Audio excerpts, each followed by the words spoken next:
Good afternoon, Lieutenant McPhillips. My name is Cadet Liberoni, and today I will be briefing you on the necessity of the United States Space Force in the U.S. military. Next slide. Today we'll be going over the United States Space Force, why it was created, the difference between space and airspace, the problem with militarizing space, and the solution. Next slide. First of all, what is the mission of the United States Space Force? The mission is to organize, train and equip space forces in order to protect the US and allied interests in space and provide capabilities to the joint force. It was created on December 20th, 2019, and it was created under the Department of the Air Force. With that being said, it is under the jurisdiction of the Secretary of the Air Force. That means that it wasn't created out of its own, but is rather an expansion of the former Space Command, a part of the United States Air Force. Now, why was it created though? It was created due to the importance of the space that the space domain has in our everyday mission, and because of this, the need for a separate department grew more and more. By dividing the Space Force and the United States Space Force, we allowed them to focus on gaining and maintaining that space superiority that we need so badly. This is why I believe we need a Space Force. But many don't see it that way. Instead, saying that the United States Space Force is a violation of the space laws, one of them being space is the province of all humankind, and freedom of exploration and use of outer space is given to all states without discrimination, as stated by the United Nations website.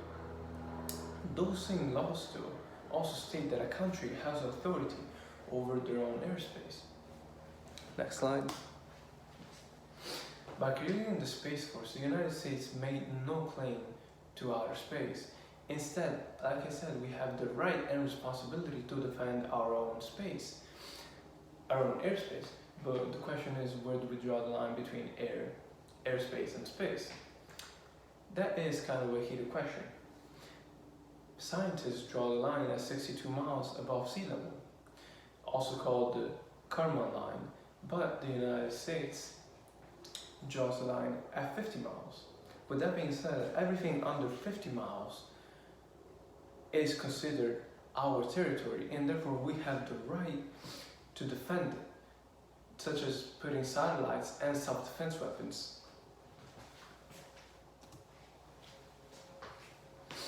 Many also are concerned that all that a Space Force is going to achieve is spark another space arms race, which will ultimately lead to the militarization of space. So we have to ask a question: is there a need to equip space in order to protect the United States? Next slide. Although we can't rule out the possibility of a sudden space militarization by other countries, we can't use that as a reason not to do it ourselves, not to defend that area of space.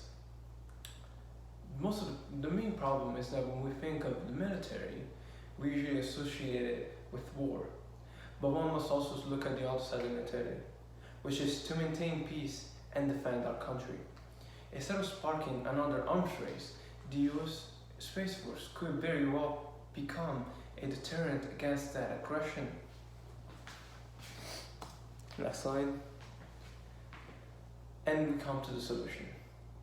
I believe that the only way to turn the public opinion in our favor is to educate them, to let them know what it is that we do, to let them understand what our mission is. Only by making every information available to them can we expect their trust, and only then can we expect them to understand what it is that we do. Next slide. Today we went over the United States Space Force, why it was created, the difference between space and airspace, and the problem with militarizing space, as well as the solution. Next slide are my references. This concludes my briefing. Are there any questions?